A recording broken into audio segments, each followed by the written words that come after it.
Real ব্যাটিসের জার্সিতে ডিবক্সের বাইরে থেকে অ্যান্টনি যে দুটো গোল করেছে, এই গোল দুটো দেখার পর আপনার কি ফিলিপে কৌটিনহোর কথা মনে পড়ে গেছে?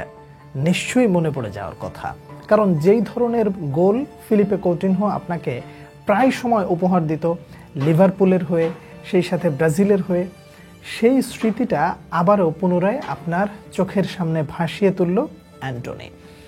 দীর্ঘদিন জাতীয় দলে দেখা যাচ্ছে না অ্যান্টনিকে। ব্রাজিলের স্কোয়াডে তো বেশ পরিমাণে এক্সপেরিমেন্ট চলছে। এই ধরনের পারফরমেন্সের পর যদি অ্যান্টনিকে জাতীয় দলে না দেখেন, তাহলে কি আপনি কষ্ট পাবেন কিনা? কষ্ট পাওয়াটা খুবই স্বাভাবিক। তার কারণ দলে রাফিনহা নাই, এস্তেভাও আছেন এক পাশে, সেই জায়গায় অ্যান্টনিকে যদি রাখা হয় তাহলে বোধহয় মোটেও ভুল সিদ্ধান্ত হবে না।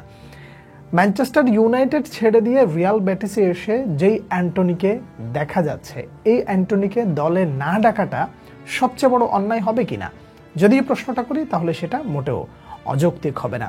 দেখুন, অ্যান্টনির এই মুহূর্তে যেই ফর্ম, অ্যান্টনি রিয়াল ব্যাটিসে যেই ধরনের ইম্প্যাক্ট রেখেছেন, অ্যান্টনি রিয়াল ব্যাটিসের জার্সিতে নিজেকে যেভাবে মেলে ধরেছেন, তারপর একটা কথা বলতেই হয়, ফুটবল যখন তাকে সুযোগ দিয়েছে, সেই সুযোগ সে হেলায় হারাতে চাইবে না, এই সুযোগটা সে খুব ভালো করেই নিতে চাইবে।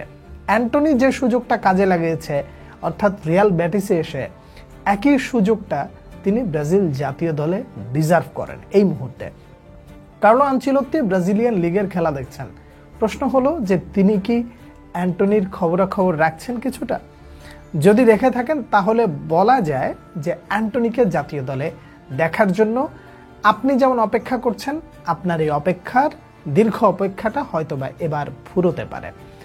ম্যানচেস্টার ইউনাইটেডে থাকাকালীন সময়ে যে অ্যান্টনিকে আপনি দেখেছেন, সেই অ্যান্টনিকে ব্রাজিল জাতীয় দলে না ডাকলে আপনি খুব বেশি একটা আপসেট হননি কিংবা অবাক হননি। তার কারণ তিনি ফর্মের বিবেচনায় তিনি বাইরে থেকেছেন, কখনো বা তাকে বিবেচনা করা হয়নি। কিন্তু বিবেচনা করার জন্য যেটা প্রয়োজন ছিল, সেটা ম্যানচেস্টার ইউনাইটেডে থেকে অ্যান্টনি দেখাতে পারেননি। কিন্তু রিয়াল বেটিসে এসে তিনি যেটা দেখাচ্ছেন, সর্বশেষ রাতে যা ঘটলো, একটা ইন্টারেস্টিং বিষয় বলি আপনাদেরকে। আমি সব কাজবাজ শেষ করে ঘুমোতে যাব, সকালবেলা আমার অফিস, ঘুমোতে যাব, হঠাৎ করে একজনে একটা টেক্সট করেছে আমার পার্সোনাল আইডিতে, বলে যে ভাই অ্যান্টনির খেলা আছে, আজকে আপনি খেলাটা একটু দেখবেন। কিন্তু আমি জানি না উনি কেন বললেন এই কথাটা। আমি কোনো রিপ্লাই করিনি, আমি বলছি ঠিক আছে, ওকে ডান, আমি চেষ্টা করব দেখার। এর বেশি আমি কিছুই বলিনি। কিন্তু হঠাৎ করে মনে হলো যে ঠিক আছে, কিছুক্ষণ দেখি। প্রথম গোলটা যখন করে ফেললো খুব আর্লি, তখন মনে হলো যে এই খেলাটা বোধহয় আর মিস করা যায় না। বক্সের বাইরে থেকে বলটা যখন তিনি তার সতীর্থের কাছে পাস দিলেন, সতীর্থ সুন্দর করে টপ ডি এর সামনে বলটা রাখলেন, তিনি বলটা নিয়ে সুন্দর করে বক্সের বাইরে থেকে গোলটা করে দিলেন।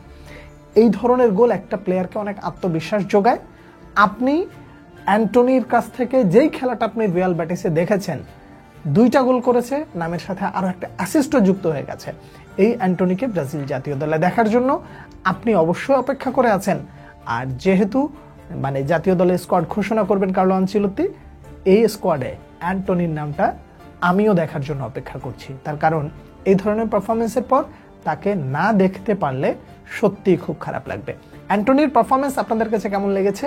সেই সাথে ব্রাজিলের স্কোয়াডে অ্যান্টনি যদি ফিরে আসে, তাহলে তিনি কি এভাবে নিজেকে মেলে ধরতে পারবেন? আপনাদের কি মনে হয় জানাবেন। পরবর্তী ভিডিওতে আবার দেখা হচ্ছে, সে পর্যন্ত অনেক অনেক ভালো থাকবেন। আল্লাহ হাফেজ।